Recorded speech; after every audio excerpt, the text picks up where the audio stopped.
بسم اللہ الرحمن الرحیم ایاک نعبد و ایاک نستعین۔ اللہ تیری عبادت کرتا ہوں، تیرے سے مدد مانگتا ہوں۔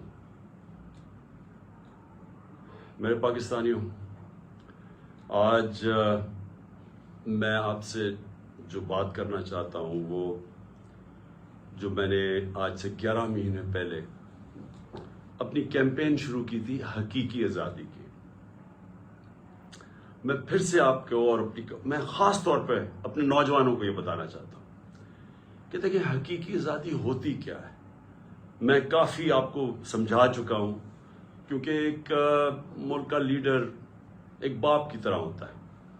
اس کا کام یہ نہیں ہوتا کہ ووٹس لے کے الیکشن آنا، اس کا کام ہوتا ہے اپنی قوم کی تربیت کرنا۔ تو میرا ایک تجربہ ہے، 70 سال میری عمر ہے، ساری دنیا میں پھر چکا ہوں۔ میں نے جس سسٹم کو ہم نے فالو کیا ہوا ہے، جو برطانیہ کا Westminster model of democracy, وہ میں نے بڑے قریب سے دیکھا ہوا ہے، کیونکہ میری بڑی زندگی گزری کرکٹ کھیلنے کی وجہ سے انگلینڈ کے اندر، اور میں نے پڑھا بھی پالیٹکس تھا اور پولیٹیکل ہسٹری میرا سبجیکٹ بھی تھا۔ تو میں صرف آپ کو یہ بتانا چاہتا ہوں کہ میں نے ساری دنیا کے سسٹمز دیکھ کے جب اپنی تحریک شروع کی تھی، آج سے اب تقریباً 27 سال اگلے سال ہو جائیں گے، اس کا میں نے نام رکھا تھا انصاف کی تحریک۔ انصاف کی تحریک وہ ہے جس کو کہتے ہیں رول آف لا، قانون کی حکمرانی۔ اور میں نے اس لیے شروع کی تھی کہ میرا ساری دنیا کا تجربہ یہ تھا کہ پاکستان کا مسئلہ ہی صرف ایک ہے، ہمارے انصاف نہیں ہے، ہمارے قانون کی حکمرانی نہیں ہے۔ ہمارا مسلسل اس ملک میں ایک طبقہ ہے جو قانون کے اوپر بیٹھ جاتا ہے، جو کہتا ہے ہم قانون سے اوپر ہیں۔ مارشل لا لگاتے ہیں تو سارا آئین ختم ہو جاتا ہے۔ پچھلے 60 سال میں آدھا وقت مارشل لا رہے ہیں۔ اس کے بعد جب یہ دونوں آئے، یہ دو خاندان آئے، انہوں نے جب لوٹنا شروع کیا تو انہوں نے ایک چیز کہی کہ سب کو پکڑ لو لیکن ہمیں نہ پکڑو، کیونکہ ہم قانون کے اوپر ہیں۔ ابھی بھی وہ جو باہر بھاگا ہوا ہے ملک سے جھوٹ بول کے، اس کی بیٹی جدھر پھر رہی ہے وہ کیا کہتی پھر رہی ہے؟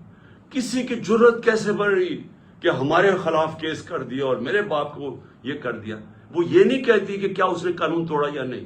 وہ یہ نہیں بتاتی کہ اربوں روپے کی پراپرٹیز باہر جو اس لندن میں ان کے پاس ہے، ان کے بیٹوں کے پاس ہیں، وہ پیسہ آیا کدھر سے؟ اس کی بات نہیں کرتی۔ وہ تو جب پتہ نہیں تھا پیناما میں کہ کیا انکشاف ہو جانا ہے، تو 2 سال پہلے تو میری لندن تو چھوڑے پاکستان میں بھی کوئی پراپرٹی نہیں ہے۔ کبھی یہ بات نہیں کرتے کہ ان کا کیا انہوں نے اس ملک سے ناجائز طریقے سے منی لانڈرنگ کر کے پیسہ باہر بھیجا، اس کے اوپر بات نہیں کرتے۔ سو وہ کیوں نہیں کرتے؟ کیونکہ یہاں عادت پڑ گئی ہے پچھلے 60 سال میں کہ اگر میں طاقتور ہوں تو میں قانون کے اوپر ہوں، مجھے کسی کی ضرورت ہے پکڑنے کی۔ تو اسی لیے میں نے اپنی پارٹی بنائی تھی آج سے، جس طرح میں نے کہا اب تقریباً 25 اپریل کو 27 سال ہو جائیں گے۔ تو جو پاکستان میں ہو رہا ہے، میں صرف آپ کو سمجھانا چاہتا ہوں کہ جس ملک کے اندر قانون کی حکمرانی ہوتی ہے وہاں ایسی چیزیں نہیں ہو سکتی، کیونکہ قانون سب سے اوپر ہوتا ہے، کوئی قانون نہیں توڑ سکتا۔ طاقتور کو یہ اجازت نہیں دیتا اس ملک کا قانون کہ آپ فیصلہ کریں کہ جی آپ ایک دم آئین توڑ دیں۔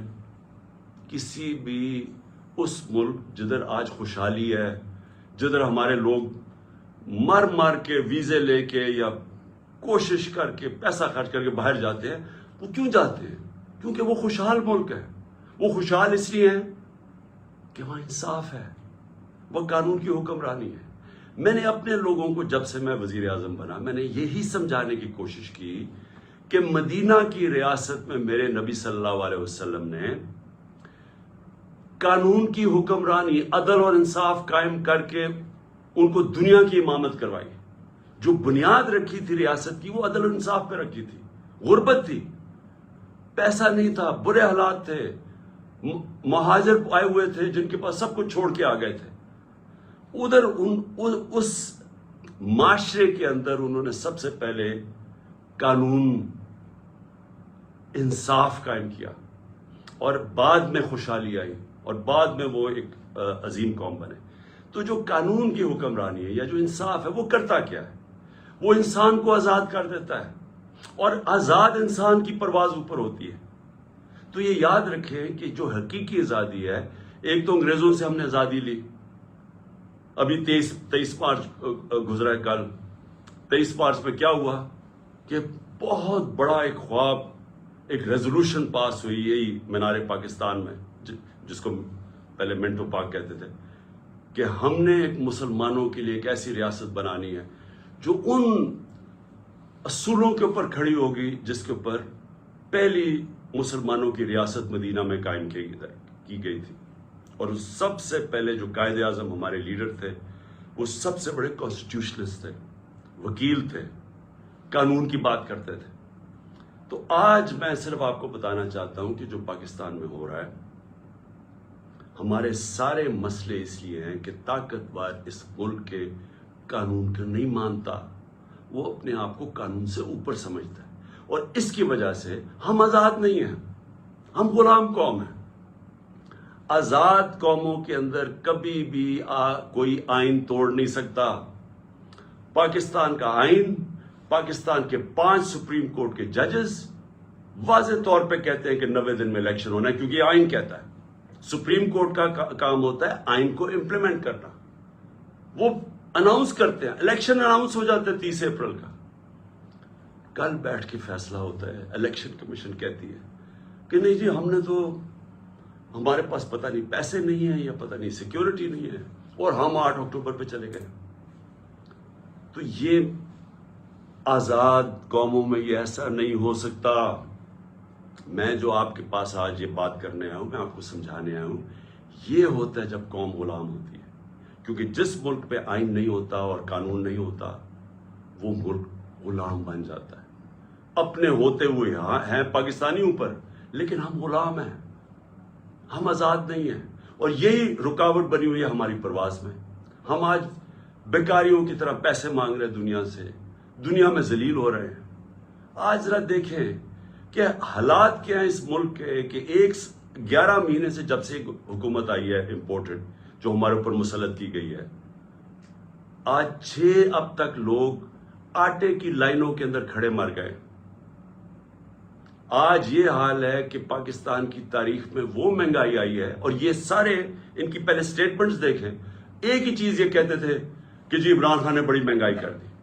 آج پاکستان کی تاریخ کی سب سے زیادہ مہنگائی ہے، جس کو SPI کہتے ہیں، جو سینسٹیو پرائس انڈیکس ہے. اس کا مطلب کیا ہے کہ جو کھانے پینے کی چیزیں ہیں جو سینسٹیو ہے، جس پہ ایک گھر میں خواتین جانتی ہے کہ جو کچن کے لیے انہوں نے چیزیں خریدنی ہیں، آٹا، یہ سارے آج 47% پہ پہنچ گیا ہے.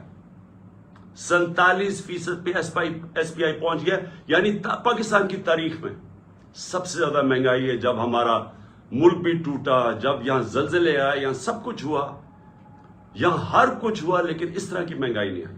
ہمارے دور میں کرونا آیا، ساری دنیا کے اندر مہنگائی تھی، اس طرح کی مہنگائی پاکستان میں کبھی بھی نہیں آئی. اور آج جو آٹا، جو بنیادی ضروریات ہے ہر گھر کی، آٹا جو ہمارے وقت پہ 55 روپے کلو پہ تھا، آج کنٹرول ریٹ پہ 115 پہ ہے، اور بازار میں مل رہا ہے 155 روپے پہ. کون سی قیامت آ گئی کہ اتنے 11 مہینے میں آٹا آسمانوں پہ پہنچ گیا؟ تو یہ کس کو افیکٹ کرے گا؟ یہ عام لوگوں کو افیکٹ کرے گا. تو یہ کیا ہو رہا ہے؟ یہ اس لیے ہو رہا ہے کہ ہمارے ملک کے اندر انصاف نہیں ہے. جو بھی بڑا چوری کرے، جو بڑا ڈاکہ مارے، اس کو NRO مل جاتا ہے، یا بڑے بڑے کارٹلز بنے ہوئے ہیں، مل کے قیمتیں اوپر کر کے پیسہ بنا دیتے ہیں. ان کو پکڑ نہیں سکتا ہمارا قانون. ساری عوام غلام بنی ہوئی ہے تھوڑے سے طبقے کی، جو جب چاہے جو مرضی کر دے. تو میں سب سے پہلے تو یہ جو آئین کے اوپر آتا ہوں، کہ جو انہوں نے آئین کے اوپر واردات کی ہے کہ جی ہم 8 اکتوبر پہ چلا گیا الیکشن. مجھے یہ بتائیں کہ کون آج گارنٹی کرے گا کہ 8 اکتوبر کو الیکشن ہوگا یا نہیں ہوگا؟ جب یہ وجہ دے دی کہ جی آج پتہ نہیں پیسے نہیں ہے یا جو بھی ہے، سیکیورٹی، کوئی بھی بہانہ تو کوئی بھی مار سکتے ہیں، تو کیا گارنٹی ہے کہ 8 اکتوبر کو یہ نہیں ہوگا؟ کون بتائے گا، کہ کون فیصلہ کرے گا کہ جی اب الیکشن کروانے کا ماحول ٹھیک ہو گیا؟ یہ کون فیصلہ کرے گا؟ جو ہم یہ اب اس کے اوپر میں اپنی ساری لیگل کمیونٹی کو آج کہہ رہا ہوں، میں اپنے سارے وکلا کو کہہ رہا ہوں، میں اپنے سارے ججز صاحبان کو بڑے ریسپیکٹ فلی کہہ رہا ہوں کہ یہ ہے وہ ڈیفائننگ مومنٹ پاکستان کی تاریخ کا۔ اگر اس وقت ہم نے یہ آئین کا قتل ہونے دیا، یہ رکنا نہیں ہے پھر کہیں۔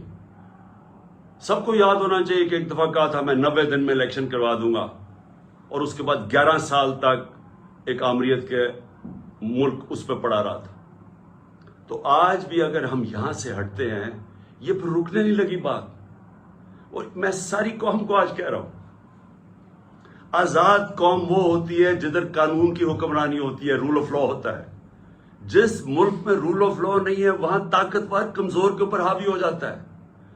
کسی بھی، اب میں آپ کو مثال دیتا ہوں، دیکھیں اپنے آپ کے رشتہ دار ہوں گے، برطانیہ میں رہتے ہیں، امریکہ میں رہتے ہیں، یورپ میں رہتے ہیں، کبھی ان سے پوچھیں کہ کیا وہاں انہوں نے کبھی قبضہ گروپ کا نام سنا ہے؟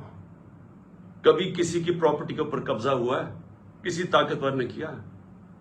نہیں کر سکتا، کیونکہ قانون کا مطلب ہوتا ہے کمزور کو طاقتور سے اس کی حفاظت کرنا، اس کو تحفظ دینا، اس کو کہتے ہیں انصاف۔ جب حضرت عمر، حضرت ابو بکر، حضرت علی، ان کی پہلی سٹیٹمنٹ دیکھ لیں، جب وہ خلیفہ بنے پہلی سٹیٹمنٹ کیا تھی کہ کمزور اور طاقتور کو میں قانون کے سامنے ایک برابر کروں گا، یعنی انصاف قائم کروں گا۔ یہ بنیادی ضرورت ہوتی ہے قوم کی۔ انصاف ہی قوموں کو آزاد کرتا ہے۔ ان اربوں کو جنہوں نے میرے نبی صلی اللہ علیہ وسلم نے ایک قوم بنایا تھا، ایک قبیلوں کو ملا کے قوم بنایا تھا جس نے دنیا کی امامت کی تھی، اس کی بنیاد انصاف پہ رکھی گئی تھی، رول آف لا پہ۔ آج یہ جو سارے ملک خوشحال ہیں، یہ سارے رول آف لا ہے۔ تو جب آپ کے ملک میں رول آف لا نہیں ہے، لوگ آزاد نہیں ہیں۔ سب سے پہلے تو میں یہ بتا دوں کہ قبضہ گروپ ہے۔ اس کے بعد دیکھیں، کبھی سنا ہے کہ برطانیہ کے اندر یا یورپ کے اندر کسی کو این آر او دیا گیا ہو؟ کسی نے پبلک کا پیسہ چوری کیا، اس کو این آر او ملا ہو؟ کبھی سنا ہے؟ کبھی سنا ہے کہ جو آج تحریک انصاف کے ساتھ ہو رہا ہے؟ رات کو پولیس ہمارے لوگوں کے گھروں میں گھستی ہے۔ پہلے انہوں نے 25 میں کو یہ کیا، رات کے 2-2 3-3 بجے لوگوں کے گھروں میں گھسے، وہاں لوگوں کو اٹھا کے لے گئے، وہ عورتیں تھیں ان کو ذلیل کیا، گالیاں نکالی پولیس نے۔ اب پھر وہی ہو رہا ہے۔ اب تک 1000 تحریک انصاف کے کارکنوں کو انہوں نے پکڑ لیا، چھاپے مارے ہیں۔ ابھی ملتان کے اندر وہ بیچارے افطاری پہ بیٹھے ہوئے تھے لوگ، پولیس نے افطاری پہ جا کے اٹھا کے لے گئے لوگوں کو۔ حسان نیازی میرا بھانجا ہے، باہر سے پڑھ کے آیا ہوا ہے، بڑی خواب دیکھتا ہے کہ پاکستان کے لیے وہ محنت کرنا چاہتا ہے، جان مارنا چاہتا ہے۔ اس کو جا کے پہلے تو اس کے پاس بیل تھی، اس کو اٹھا ہی نہیں سکتے تھے، اس کو پہلے اٹھایا، پھر اس کے اوپر کوئی انہوں نے دفعہ لگائی، کوئی ایف آئی آر فیک لگا دی، کوئی پوچھنے والا نہیں۔ کسی مہذب معاشرے میں ایسے نہیں ہوتا۔ پھر اس کو انہوں نے جا کے ہیوملیٹ کرنے کی کوشش کی، ذلیل کرنے کی کوشش کی۔ وہی کپڑے اتارنے کا شوق ہے ان کو کہ کسی طرح اس کو ذلیل کریں، اس کو ماریں، مارا مورا۔ میں حسان نیازی اور سارے اپنے لوگوں کو بتانا چاہتا ہوں، دیکھیں ہمارا ایمان کا حصہ ہے کہ عزت اور ذلت اللہ کے ہاتھ میں ہے۔ جب یہ لوگ ایسے کرتے ہیں، یہ آپ کو ذلیل نہیں کرتے۔ یہ جو ظالم، جب یہ بزدل لوگ جیلوں کے اندر جب لوگوں کو مارتے ہیں اور یہ ٹارچر کرتے ہیں، یہ اپنے آپ کو ذلیل کرتے ہیں۔ ان کی زندگی میں ذلت لکھی ہوئی ہے، ان کو ادھر اور آخرت میں ان کو پوری سزا ملے گی اس کی۔ انگریز کے زمانے میں جب ہم غلام تھے انگریز کے، کبھی پولیٹیکل پرزنرز کو اس طرح ٹارچر نہیں کرتے تھے جو شہباز گل سے کیا، جو اعظم سواتی سے کیا، ننگا کر کے ان کو، جو میڈیا کے لوگوں سے کیا، جو جمیل فاروقی سے کیا، جو ہمارے سوشل میڈیا کے لوگوں کو پکڑ کے ننگا کر کے مارنا۔ یہ کوئی مہذب معاشرے میں ایسے نہیں ہوتا، آزاد ملکوں کے اندر یہ نہیں ہوتا۔ یہ صرف غلاموں کے ساتھ کرتے ہیں۔ اگر امریکہ نے کبھی کیا بھی تھا ٹارچر تو وہ دوسرے ملکوں میں جا کے کرتے تھے، اپنے ملک کے قانون ان کو اجازت نہیں دیتے تھے۔ گوانٹانامو اس لیے بنایا کہ وہ اپنے ملک سے باہر تھا، تو ادھر جا کے ان سے وہ چیزیں کرتے تھے جو اپنے ملک کے قوانین ان کو اجازت نہیں دیتے تھے، پرائے لوگوں سے بھی، فورنرز کو بھی اجازت نہیں دیتے کہ اپنے ملک میں ان کو ٹارچر کریں۔ ہمارے اپنے ملک میں جو پولیٹیکل پریزنس ہے اور جس طرح کا ان کو رویہ رکھا ہوا ہے، یعنی میں کبھی اپنی زندگی میں نہیں سوچتا تھا کہ ہماری ریاست اتنی نیچے گر سکتی ہے۔ اظہر بشوانی نوجوان ہے، وہ سوشل میڈیا کا، اس کو اٹھا لیا، ابھی تک نہیں پتا کدھر ہے وہ۔ اس کے ماں باپ کی مجھے میسج، اس کے بھائی بیچارے مجھے ملنے آئے، غائب کر دیا اس کو۔ کیا اس کا قصور ہے؟ خوف پھیلانے کے لیے کہ یہاں ریاست ایسی ہے کہ آپ کو کچھ بھی کر سکتی ہے، تاکہ سب ڈر کے گھر میں ڈر کے رہے سارے۔ شاہد حسین انگلینڈ میں کامیاب بزنس مین، ایک پاکستان کی درد رکھتا ہوا کہ جی میں ملک کے لیے کچھ کرنا چاہتا ہوں، وہ یہاں کام کر رہا تھا، اس کو کل اٹھا کے غائب کر دیا، پتہ ہی نہیں وہ کدھر ہے۔ 1000 کارکن ہمارا اس کو جیلوں میں، اس میں سے ایک نوجوان ہے فہد، وہ اسپیشل چائلڈ ہے، وہ ضلع شاہ کی طرح، وہ بھی ایک کیا اسے ہم کہیں درویش ہے، وہ یعنی اسپیشل چائلڈ ہے، وہ ملنگ ہے۔ اس کی بہنوں کی میسیجز آ رہی ہیں کہ جی وہ 14 سے اس کو غائب کیا ہوا اٹھا کے، یہاں 14 یہ جو پورا قلعہ زبان پاک کا قلعہ فتح کرنے کے لیے جو 3 طرف سے حملہ ہوا تھا، اس کو اٹھا کے لے گئے۔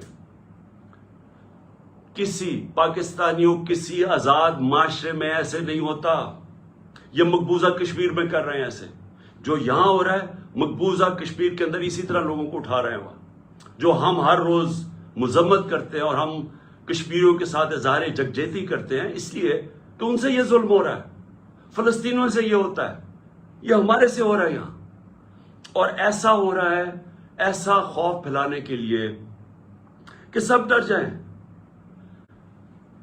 عامر مغل ہمارا کارکن ادھر اسلام آباد کا، وہ نہیں تھا گھر میں، اس کے بچے کو 11 سال کے بچے کو اٹھا کے لے گئے۔ کون سے ملک میں یہ ہوتا ہے؟ میں پھر سے پوچھتا ہوں کہ کون سے ملک میں یہ ہوتا ہے؟ میں آج اپنی عدلیہ کو بھی کہنا چاہتا ہوں، میں پھر اپنی لیگل کمیونٹی کو کہنا چاہتا ہوں، آپ کے اوپر اللہ نے بہت بڑی ذمہ داری ڈالی ہے، کیونکہ آپ کا کام ہے ہمارے ہیومن رائٹس کو پروٹیکٹ کرنا۔ اور اس کے بعد میں اپنے گھر کا میں آخر میں آتا ہوں اس لیے کہ عدالت میں نے آج جج صاحب کو عدالت میں بتایا، میں نے کہا آپ نے کہا تھا کہ میرے گھر اگر کوئی سرچ وارنٹ لینے آئے گا تو وہ آپ نے طے کیا کہ ایک ان کا کوئی ایس پی پولیس تھا اور ایک ہمارا آدمی، اور وہ اکٹھے سرچ کریں گے۔ ہم نے کہا بسم اللہ۔ 40 لوگوں نے دروازہ توڑ کے میرے گھر گھسے، اور تب جب میں یہ بتا چکا ہوں، میں وہاں اسلام آباد تھا پیشی کے لیے، میری بیوی اکیلی دیندار خاتون جو دنیا میں جن کا واسطہ نہیں ہے، اپنی زندگی گزارتی ہے، وہ اکیلی یہاں سے دروازہ توڑ کے اندر گھسے۔ 40-50 پولیس والے کچھ چھتوں پہ چڑھ گئے، یہاں بےچارے جو لوگ ملے کچھ 4-5، ذرا دیکھیں وہ بےچارے ملازم، ان کو مار مار کے، ان کی چیخوں کی آوازیں آ رہی ہیں، کسی کا بازو توڑ دیا پکڑ کے، ایک کو بیہوش کر کے وہ نالی میں پھینک کے چلے گئے۔ یعنی انسان تو چھوڑے، درندے بھی یہ نہیں کرتے۔ اور کس قانون کے تحت کیا؟ جب عدالت نے بتایا ہوا تھا کہ آپ جا ہی نہیں سکتے سرچ وارنٹ کے بغیر، اور سرچ وارنٹ میں بتایا کہ کیا ہوگا، 2 لوگ صرف آئیں گے یا 40-50 لوگ جو پولیس والوں نے کیا، لوٹ کے لے گئے، جو چیزیں ملی لے گئے، وہ بےچارے نوکروں کی جو ملازموں کی جو جگہ تھی وہاں چلے گئے، ان کی چیزیں لوٹ کے لے گئے۔ سوشل میڈیا کا لڑکا تھا، وہ اپنے کیمرے وہ لوٹ کے لے کے چلے گئے۔ یہ ہو رہا ہے اس ملک میں۔ یہ آزاد ملک میں نہیں ہو سکتا۔ یہ غلاموں کو ایسے ہوتا ہے جن کا بھیڑ بکریاں، ہمارے کوئی رائٹس ہی نہیں ہے۔ اور اس کے بعد میں نے یہ بھی کہا کہ مجھے پتا کیسے چلا کہ یہاں ایک واردات ہونے والی تھی۔ پہلے تو مجھے جوڈیشل کمپلیکس کے اندر مارنے کی پورا پلان بنا ہوا تھا۔ ہمارے وکیل جو اندر گئے، جو تھوڑے سے لوگ تھے، انہوں نے وہاں بتایا کہ ماحول ہی کچھ اور تھا، وہ نامعلوم لوگوں نے کمرے رکھے ہوئے تھے۔ اس کے بعد سی ٹی ڈی کے کپڑوں کے اندر نامعلوم لوگوں نے ان کے کپڑے پہنے ہوئے تھے، وہاں رینجرز، وہاں پولیس، اور وہاں یہ حالات تھے کہ جو ہمارے جن لوگوں کے نام لکھے ہوئے تھے کہ جنہوں نے وہاں مجھے ریپرزینٹ 10 لوگوں نے جانا تھا، ان میں سے شبلی فراز کو مارا انہوں نے، وہ بیچارے اس کی ابھی تک اس کی ہڈی توڑ دی ہے، کریک کر دیا ہپ کو. شبلی فراز کو وہ جا کے ہاسپٹل چلا گیا. ہمارا جو عمر سلطان تھا، نام دیا ہوا ہے، اس کو مارا اس کا منہ کے اوپر ناک، اس کی ہڈی توڑ دی. کچھ بھی نہیں ہوا. اندر یہ حالات تھے. میں نیچے 40 منٹ انتظار کر رہا ہوں، اوپر سے پتھر مار رہی ہے پولیس، اشتعال دے رہی ہے لوگوں کو، ٹیئر گیس کر رہی ہے. میں وہاں انتظار کر رہا ہوں اپنی پیشی کے لیے. اندر گھستا ہوں تو وہ اور ہی ماحول تھا. تو پلان بنا ہوا تھا مجھے مارنے کا. مجھے کیسے پتا ہے؟ مجھے کیسے پتا ہے؟ کیونکہ مجھے پولیس آفیسرز نے بتایا کیا پلان بنا ہوا تھا. وہ خود حیران تھے. اسلام آباد کا آئی جی اس میں شامل تھا، اس کو پتا تھا، اور نامعلوم افرادوں کو پتا تھا. انہوں نے مجھے وہاں قتل کرنا تھا. اللہ نے بچایا. کیسے ہم وہاں، اگر وہ جو حالات تھے وہ ایسے تھے کہ وہاں اندر گھس ہی نہیں سکتا تھا، تو ہم واپس آ گئے. پھر یہاں مجھے کیسے پتا چلا کہ ادھر پلان کیا ہوا تھا؟ مجھے ایسے پتا چلا کہ مجھے پھر پولیس کے اندر سے لوگوں نے بتایا، سینئرز نے بتایا کہ یہاں پلان بناؤ. اور یہاں آئی جی پنجاب اس میں پورا شامل تھا، آئی جی اسلام آباد اور نامعلوم افراد. انہوں نے مل کے یہاں آپریشن کرنا تھا. 1000 رینجر کو انہوں نے تیار کیا ہوا ہے کہ جب بھی وہ فیصلہ کریں گے تو جناب قلعے میں فتح کریں گے، اور پھر مجھے یہاں قتل کرنے کا پلان ہے. مجھے پولیس والوں سے، میں پھر سے کہہ رہا ہوں، یہ پولیس اس وقت ڈری ہوئی ہے، کیوں نام تو ان کا پڑ جانا ہے، نامعلوم افراد کا تو نام آنا ہی نہیں ہے. تو انہوں نے، پولیس والوں نے مجھے آ کے کہا کہ خان صاحب یہاں سے چلے جائیں. کوئی کہتا جی آزاد کشمیر میں آپ کی گورنمنٹ ہے ادھر چلے جائیں. کوئی مجھے کہتا کہ آپ کی گلگت بلتستان میں گورنمنٹ ہے ادھر چلے جائیں. وہ خوف زدہ ہے. دیکھیں، اور پھر مزاحیہ خیز بات کیا ہے؟ فیصلہ کیا جی کہ وہ ایک جی آئی ٹی بنے گی. جی آئی ٹی کون بنائے گا؟ جی آئی ٹی وہ لوگ بنائیں گے جو مجھے قتل کرنا چاہتے ہیں. ابھی تک پہلے یہ تو پوچھیں کہ جو جی آئی ٹی میرے اوپر بنی ہوئی تھی اس کو تباہ کس نے، سیبوٹاج کس نے کیا؟ کیا ہوا کہ وہ جو جی آئی ٹی کے فائنڈنگز تھیں اس کا ریکارڈ کدھر سے غائب کیا گیا؟ کیوں آفیسرز بدلے گئے؟ کیوں جیسی یہ کیئر ٹیکر گورنمنٹ آئی وہ جے آئی ٹی کو ڈسبینڈ کیا گیا، اور وہی آفیسر جو ان کو اوپر بٹھا دیا جو سیبوٹاج کرنا چاہتے تھے، جن کے اوپر پروسیکیوٹر جنرل نے کہا کہ ان کے اوپر کارروائی کرو کہ انہوں نے جے آئی ٹی کو سیبوٹاج کیا، انہیں کو انہوں نے آ کے اوپر بٹھا دیا. اور اب وہی لوگ ایک اور جے آئی ٹی بنائیں گے یہ انویسٹیگیٹ کرنے کے. میں نے تب بھی کہا تھا، میں آج بھی کہہ رہا ہوں، اگر جے آئی ٹی بنانے آپ سیریس ہیں، چیف جسٹس کے نیچے بنائیں. اور ہمیں کسی کے اوپر کانفیڈنس نہیں ہے. اس گورنمنٹ کے اندر وہ لوگ بیٹھے ہوئے ہیں جنہوں نے پہلے بھی مجھے قتل کرنے کی کوشش کی، اب پھر کریں گے. میں اور بار بار کہہ بیٹھا ہوں کہ کریں گے، کیونکہ ان کو خوف زدہ ہے کہ کہیں عمران خان آ گیا تو ہمارا احتساب ہو جائے گا. اس خوف سے یہ سارے ڈرامے ہو رہے ہیں یہاں، یہ جو ساری یہ تیاری کی جا رہی ہے کہ جناب ایک اور حملہ کریں. لیکن میں آج اپنے سارے لوگوں کو کہنا چاہتا ہوں، دیکھیں میرے کارکنوں کو بھی آپ کو میسج دینا چاہتا ہوں، اپنی قوم کو میسج دینا چاہتا ہوں. دیکھیں، پہلے تو میں نے کبھی، یہ مجھے کہتے ہیں جی آزاد کشمیر چلے جاؤ، میرا یہ ایمان کا حصہ ہے. جب اللہ نے فیصلہ کر لیا اس دنیا سے جانا ہے، چاہے میں وہ آزاد کشمیر چلا جاؤں، چاہے میں جدھر مرضی چلا جاؤں، کوئی نہیں روک سکتا. یہ قرآن کے واضح لکھا ہوا ہے. جنگ خندق اور میرے خیال میں جنگ بدر کے بعد بھی یہ آیتیں یہ تھی کہ آپ موت سے نہیں بھاگ سکتے. سو مجھے کوئی میں تو اللہ پہ ایمان رکھتا ہوں، میرا تو ہے ہی نصب العین ایاک نعبد و ایاک نستعین، میں تو اس کے اوپر اس سے مدد مانگتا ہوں. لیکن میں اپنی ساری قوم کو بھی آج کہنا چاہتا ہوں کہ دیکھیں، اگر آپ اس ملک کو حقیقی طور پہ آزاد کرنا چاہتے ہیں تو آپ سب کو قربانیاں دینی پڑیں گی. کبھی بھی آزادی قربانیوں کے بغیر نہیں ملتی. جو چھوٹا سا طبقہ قبضہ کر کے بیٹھ جاتا ہے، چاہے وہ بیرونی طاقت ہو، چاہے آپ کے اپنے قبضہ گروپ ہو جو اوپر بیٹھ گئے ہیں، یہ اتنا زیادہ فائدہ اٹھا رہے ہیں اس کرپٹ سسٹم سے. لوگ تو لائنوں میں لگ کے آٹے کی لائنوں میں مر رہے ہیں، لیکن ان کے پاس جو ایک تو ان کے اربوں روپے کے کیسز معاف ہو رہے ہیں، اور مزید اور پیسے بنانے کی ان کی اپرچونٹیز ہیں. پیسہ ان کا باہر پڑا ہے, ملک ڈوبتا ہے, ان کو فرق نہیں پڑتا. اگر آپ کا کسی کا خیال ہے کہ یہ جو قبضہ گروپ آرام سے چھوڑ کے چلا جائے گا, غلط فہمی میں نہ رہے. آزادی کے لیے قربانی اور جدوجہد دینی پڑتی ہے. آپ سب کو میں آج کہہ رہا ہوں کہ میں تو تیار ہوں, میں اس کو جہاد سمجھتا ہوں, میں پولیٹکس نہیں سمجھتا. میں تو تیار ہوں, جو اللہ نے فیصلہ کرنا ہے, لیکن میں تو یہیں بیٹھا رہوں گا زمان پاک میں. جس نے آنا ہے یہاں آگے مار دے, لیکن میں یہاں سے نہیں جانے لگا. اور میں آپ سب کو یہ میسج دینا چاہتا ہوں. دیکھیں, یہ خوف جو ہے نا, یہ پھیلایا جا رہا ہے, یہ لوگوں کو پکڑ دکڑ اور یہ اور وہ اور ذلیل کرنے کی کوشش کر رہے ہیں. یہ اپنے آپ کو ذلیل کر رہے ہیں. آپ نے کسی نے اس سے خوف زدہ ہو کے اپنی آزادی کی تحریک سے پیچھے نہیں ہٹنا, کیونکہ ایسا موقع شاید آئے نا, جو اس وقت قوم کھڑی ہوگی اور جو شعور آ گیا قوم میں, جو ہمارے نوجوان آج کھڑے ہو گئے ہیں. آپ نے اب اس سے پیچھے نہیں ہٹنا. یہ تحریک ادھر پہنچے گی جدھر ہم اپنے آپ کو ایسے ایک وہ پاکستان بنے گا جدھر ہمیں کوئی خوف نہیں ہوگا کہ ہمارے اوپر کوئی ظلم کر سکے, جدھر ہمیں ساروں کو, کمزور سے کمزور کو پتا ہوگا کہ کسی نہ کچہری میں, نہ تھانے میں, نہ کسی پٹوار خانے میں کوئی اس کے اوپر ظلم نہیں کر سکتا. نہ کوئی نامعلوم افراد آ کے اس کو رات کو اٹھا لیں گے, کیونکہ ہم آزاد ہوں گے, کیونکہ قانون ہمیں پروٹیکشن دے گا.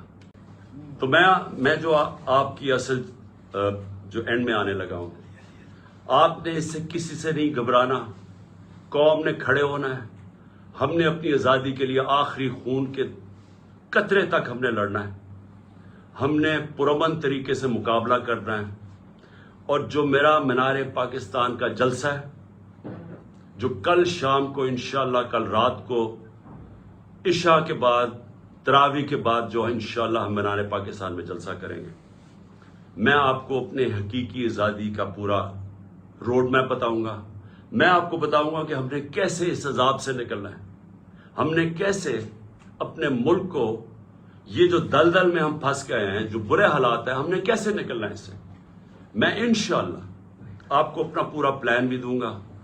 جو بھی کہتے ہیں جی بارش ہوگی, ہمیں کوئی بارش کی فکر نہیں ہے. قوم نے اس طرح نکلنا ہے کہ آپ نے پیغام دینا ہے ان لوگوں کو جو ہماری آزادی ختم کر کے بیٹھے ہوئے ہیں کہ یہ ایک زندہ قوم ہے.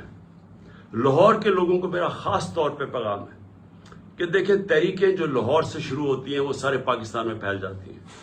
میرے سامنے 1970 میں لاہور میں تحریک شروع ہوئی تھی. آج بھی وہ وقت آ گیا, لاہور کے لوگوں آپ نے نکلنا ہے, اور آپ نے پوری طرح مینار پاکستان میں میرے ساتھ کل میری پوری تقریر سننی ہے. یہ میرا پہلی بار میں قوم کے سامنے تقریر کروں گا, یہ پہلی دفعہ ہوگا اس سال. یہ اس سال کا میرا پہلا جلسہ ہوگا. اس میں چاہتا ہوں کہ آپ بھرپور طریقے سے شرکت کریں, اور آپ جو میں آپ کو روڈ میپ دینے لگا ہوں حقیقی آزادی کا, اور ہم نے کیسے اپنی معیشت کو اس دلدل سے نکالنا ہے, آپ نے سب نے آ کے اور اس میں شرکت کرنی ہے. سارے لاہور کو میں پھر کہہ رہا ہوں, انہوں نے ہر قسم کی رکاوٹیں ڈالی ہیں. یہ پکڑ دکڑ بھی لوگوں کی اس لیے کر رہے ہیں کہ لوگوں تاکہ ڈرے, تاکہ لوگ آئیں نہ, تاکہ ہمارے کارکنوں کو پکڑیں گے تو لوگ پہنچیں گے نہیں. کوئی فرق نہیں پڑتا. آپ نے اس ظالم اور اس وہ سوچ جو ملک کو سمجھتی ہے کہ ہم بھیڑ بکریاں ہیں, اس کو شکست دینے کے لیے آپ نے سب کل نکلنا ہے. اور انشاءاللہ تراویح کے بعد رات کے 9 بجے انشاءاللہ پھر ہم آپ سب سے مینار پاکستان میں ملاقات ہوگی. پاکستان زندہ باد.